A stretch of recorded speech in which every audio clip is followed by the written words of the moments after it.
কুষ্টিয়ায় আধিপত্য বিস্তার নিয়ে বিএনপির দুই গ্রুপের সংঘর্ষ, আহত ৮। বিদ্যুৎ ও জ্বালানি খাতের বিতর্কিত আইনসমূহ বাতিল করা হয়েছে। জানাবো, দ্বিকক্ষক বিশিষ্ট পার্লামেন্ট সংবিধানে সংযুক্ত দেখতে চায় বিএনপি, বলছেন তারেক রহমান। দেশে ইনসাফ কায়েমে ছাত্র শিবির ভূমিকা রাখবে, বলছে শিবির সভাপতি।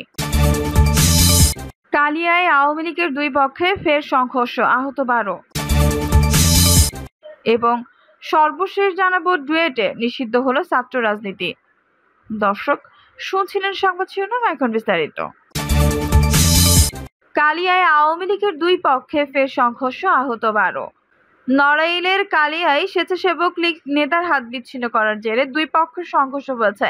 এতে নারী সহ অন্তত 12 জন আহত হন। বুধবার সকালে উপজেলার বাবরা হাসলা ইউনিয়নের কাঞ্চনপুরে এই সংঘর্ষ হয়। দুই পক্ষে আরও রক্তক্ষয়ী সংঘর্ষের আশঙ্কা রয়েছে এলাকাবাসীর।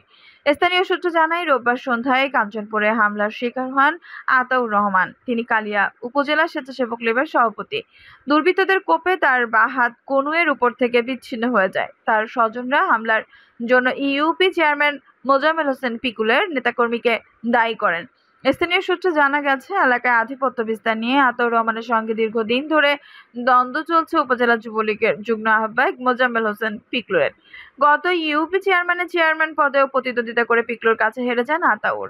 এই নিয়ে দুপক্ষের দ্বন্দ্ব চরমে ওঠে। এর জেরে রোববার আতাউরের উপর হামলা হয়। এ ঘটনায় আতাউরের ভাই আশিকুর রহমান বাদী হয়ে মঙ্গলবার মামলা করেন।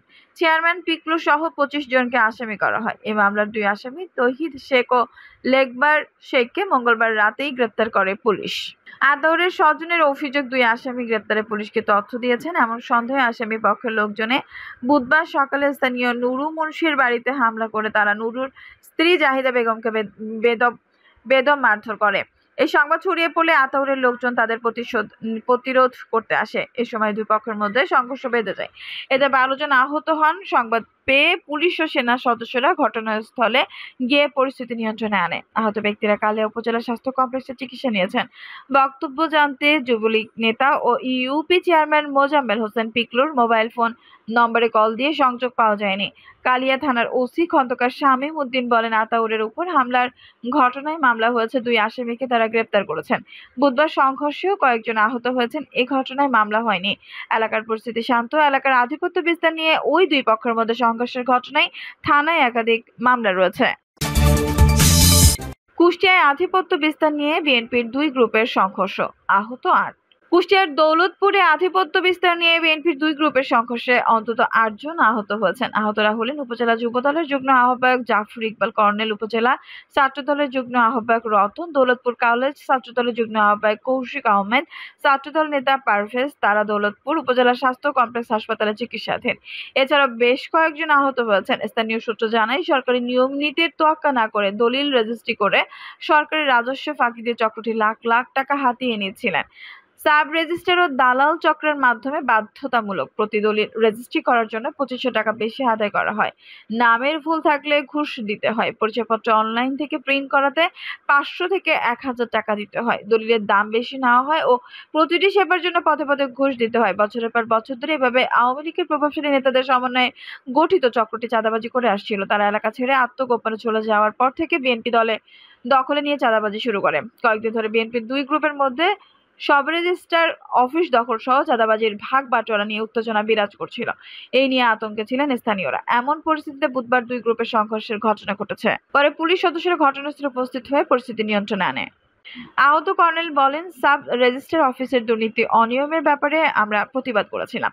গত 15 বছর ধরে আওয়ামী লীগের নেতাকর্মীদের নিয়ে গঠিত দালাল চক্র এ সাব রেজিস্ট্রার অফিসে দুর্নীতি, অনিয়ম ও চাঁদাবাজি করত। 5 আগস্ট নতুন করে দেশ স্বাধীন হওয়ার পর থেকে আওয়ামী লীগের সেসব নেতাকর্মীরা আত্মগোপনে চলে যান। এখন বিএনপির একটা পক্ষ চাঁদাবাজি করে আসছিলেন।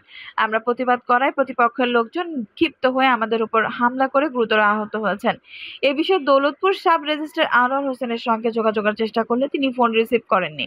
দৌলতপুর উপজেলা বিএনপি সভাপতি ও সাবেক সংসদ সদস্য রেজা আহমেদ বাচ্চু মোল্লার কাছে জানতে চাইলে তিনি বলেন, ওটা ওদের চাচা ভাতিজার পারিবারিক ঝামেলা, কোনো বিষয় নয়। তবে তারা সবাই বিএনপি করে। দৌলতপুর থানার ভারপ্রাপ্ত কর্মকর্তা মাহবুবুর রহমান বলেন, খবর পেয়ে ঘটনাস্থলে আইন শৃঙ্খলা বাহিনীর সদস্যরা উপস্থিত হয়ে পরিস্থিতি নিয়ন্ত্রণে আনে। এখনো কেউ অভিযোগ করেনি। অভিযোগ দিলে আইনগত ব্যবস্থা নেওয়া হবে। দ্বিকক্ষ বিশিষ্ট পার্লামেন্ট সংবিধানে সংযুক্ত দেখতে চায় বিএনপি, বলছেন তারেক রহমান।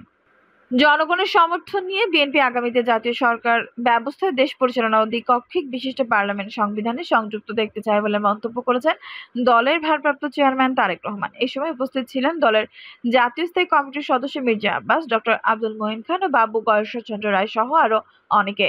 পূর্বসূরীরা রণাঙ্গনে যুদ্ধ করে একটা স্বাধীন দেশ দিয়েছে উল্লেখ করে তারেক রহমান বলেন, এই যুদ্ধ জয়ের মূল শক্তি ছিল প্রশ্নহীন জাতীয় ঐক্য। দুঃখজনক হলে সত্যি যে স্বাধীনতার পর আমরা সেই ঐক্যের শক্তিকে কাজে লাগাতে পারিনি। অত্যাবশ্যকীয় একটা জাতীয় সরকারের পরিবর্তে আওয়ামী লীগের দলীয় সরকার ক্ষমতায় আসার দেশ বিভক্ত হয়ে পড়েছে প্রথম দিন থেকেই। ফলে একটা বিরাট অংশ ইচ্ছে থাকা সত্ত্বেও দেশ গঠন কোনো অবদান রাখতে পারেনি। স্বাধীনতার পরপর জাতীয় ঐক্যের শক্তিকে ব্যবহার না করে সে সুযোগ সেদিন হাতছাড়া হয়েছে, তা আগামীতে পুনরাবৃত্তি করতে চান বলেও মন্তব্য করেন বিএনপির ভারপ্রাপ্ত চেয়ারম্যান। বলেন, জনগণের সমর্থন নিয়ে বিএনপি আগামীতে জাতীয় সরকারের মাধ্যমে দেশ পরিচালনা দেখতে চায়। এদেশের মানুষের জন্য গণতন্ত্র আর ভোটাধিকার পুনরুদ্ধারের সংগ্রামে যারা অংশ নিয়েছেন তারা সবাই আগামীতে দেশ পরিচালনায়ও থাকবেন বলে আশ্বস্ত করতে তারেক রহমান দেশের সংস্কার পরিকল্পনার কথা জানিয়ে তারেক রহমান বলেন, আমাদের আরো একটা গুরুত্বপূর্ণ সংস্কার পরিকল্পনার কথা দেশবাসীকে জানানো প্রয়োজন মনে করছি। দেশে প্রথাগত রাজনীতির সঙ্গে সম্পৃক্ত নন, কিন্তু দেশ গঠন, উন্নয়ন ও পরিচালনায় অংশ নিতে চান এমন অসংখ্য জ্ঞানী গুণী শিক্ষক, শিল্পী, সাহিত্যিক, সাংবাদিক, গবেষক, চিকিৎসক, কারিগরি বিশেষজ্ঞ, মানবতা কর্মী রয়েছেন, কিন্তু বর্তমান সংবিধান কাঠামোতে তাদের পক্ষে সংসদের সদস্য হিসেবে অবদান রাখার সুযোগ নেই।